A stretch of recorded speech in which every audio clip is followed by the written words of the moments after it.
Hello guys! Good afternoon! Nagawa pala ako ng juice na naman. Nag-blend ako ng juice ng watermelon, strawberry. Ayan. Mga healthy yung mga iniinom nating juice. Ako talaga gumagawa ng sarili kong juice. Hindi ako bumibili sa store.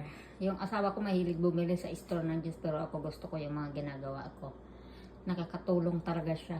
Healthy siya, nakakapababa ng mga cholesterol, sugar, mga diabetic. Kasi wala naman tayo nilalagay dyan ng sugar eh.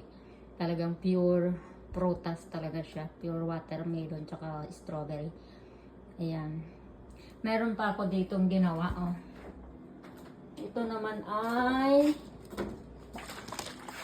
spinach, carrots, tapos ginger, green fruits. Ayan. Marami tayong iinumin na juice. 'Di ba? Okay guys, bye.